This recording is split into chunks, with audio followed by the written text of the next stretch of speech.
Hello, my name is Andy and I am the Village Idiot. I'm armed with a car and a GoPro and an unhealthy amount of time on my hands. I'm using that time to attempt to visit every civil parish in England. You're watching the East Lindsey series. This is the biggest district in Lincolnshire, containing 188 civil parishes. Without further ado, here's today's offering. Welcome back to East Lindsey again, folks, and to another place that's very much blink and you will miss it. In fact, I've just driven through it to do today's drive-in, and before I knew it, I was beyond the village and well out of it. So yeah, this is another really small one. Hopefully you enjoy it because there's not a lot here. It goes by the name of Great Sturton.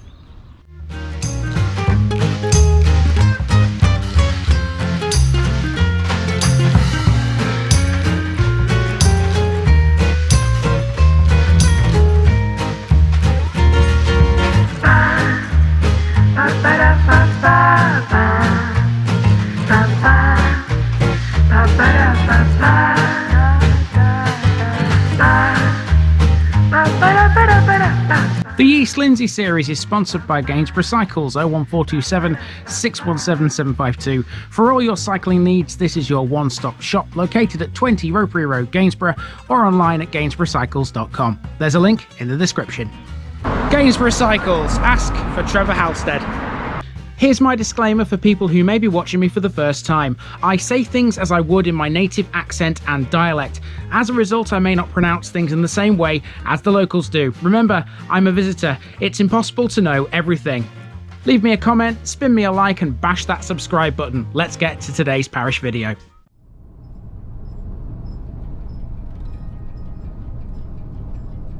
Great Sturton, large street homestead.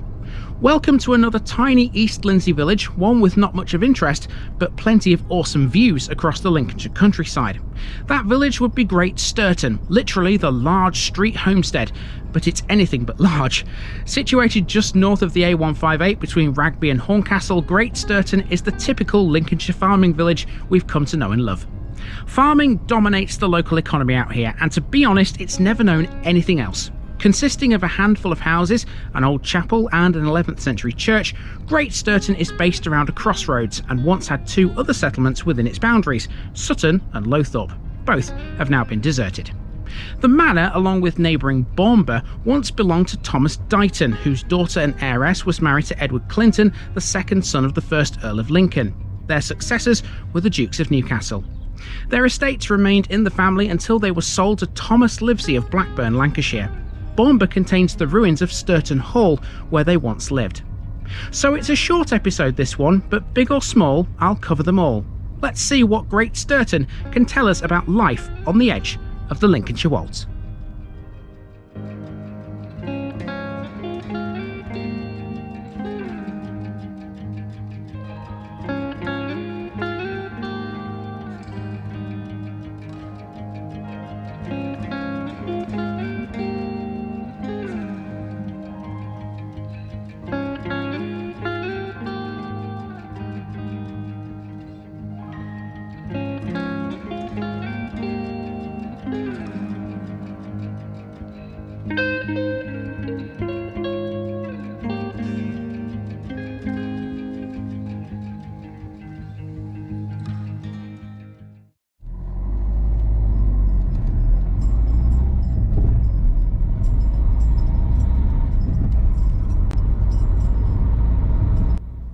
We start by driving into Great Sturton from Harden Corner, past one of only 3 listed buildings in the parish, namely Harden Corner Farmhouse. Although there's not really anything of note on this stretch of road, in the mid-March sunshine, this drive is rather pleasant.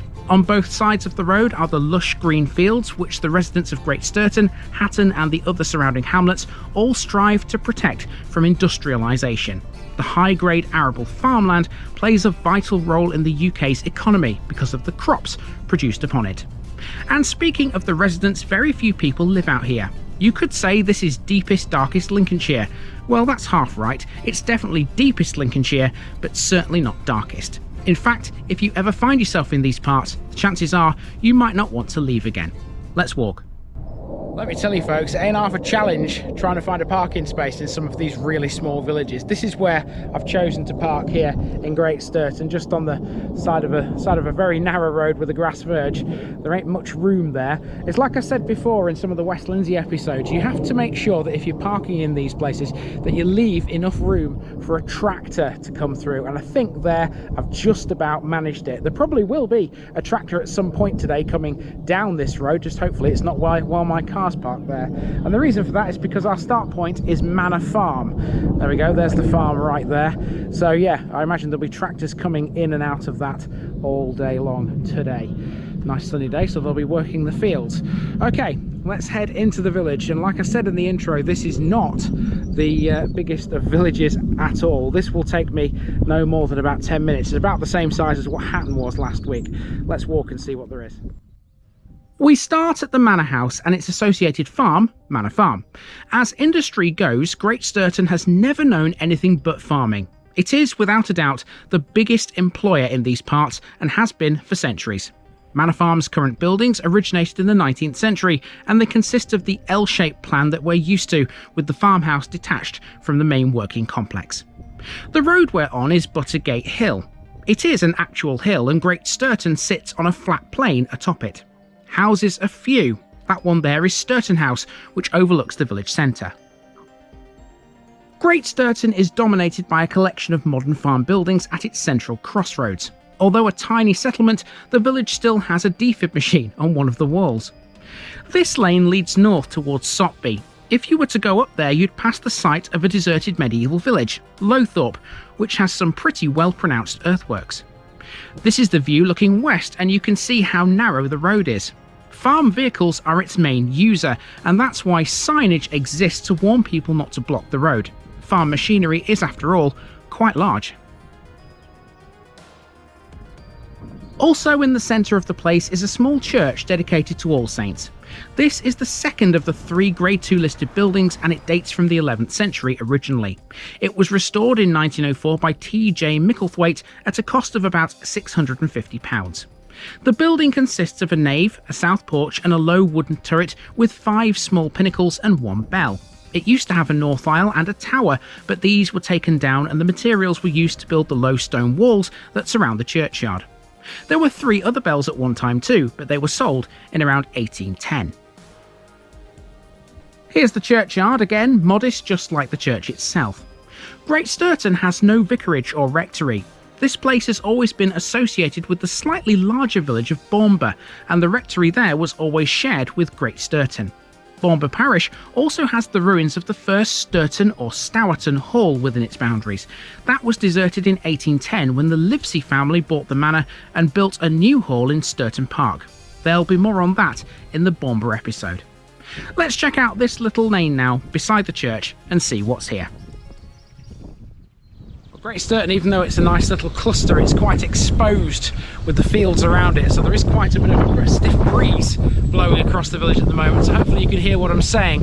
Now, it's not a public right-of-way beyond this point here. There's a sign there that says private property, but what caught my eye here was the thatched cottage. Can you see it? The thatched cottage just there?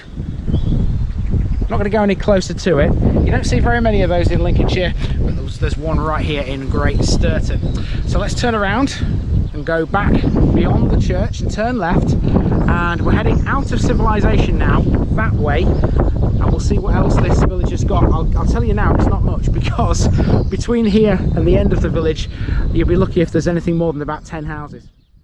That thatched cottage is literally called the Thatch, and it's the 3rd of the 3 listed buildings. And by the way, less than 10 houses left is absolutely right. In actual fact, Great Sturton has just 12 residences in total. Less than 40 people call this little hamlet home. Here's another view of the farm in the centre before the lane gives way to the housing that remains. All of the properties have names, not numbers, and have true countryside handles like Primrose Cottage and Hawthorn Lodge.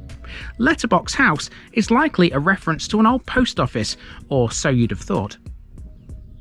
It always amazes me somewhat to learn that even a place this small once had a chapel. You're looking here at Great Sturton's former Wesleyan chapel, which was founded in 1833.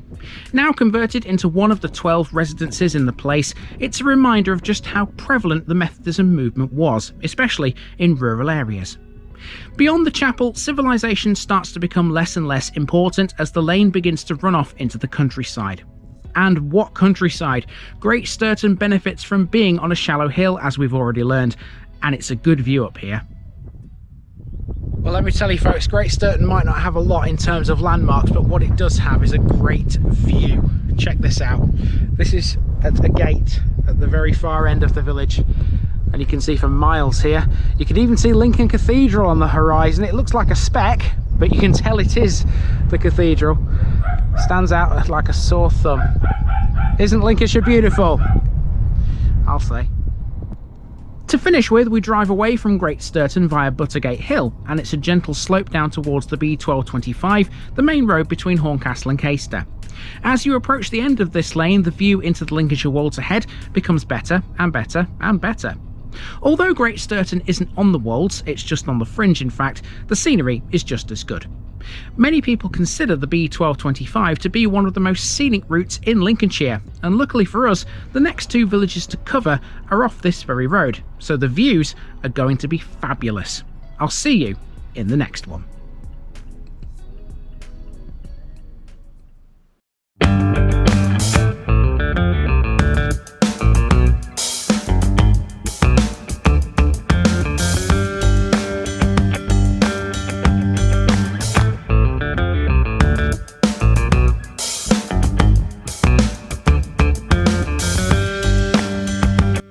Thanks for watching this video folks. Don't forget to like this episode if you haven't already. It really makes a difference with YouTube. If you're new here, subscribe to the channel for more videos like this, and give us a share too if you've got friends who'd like it.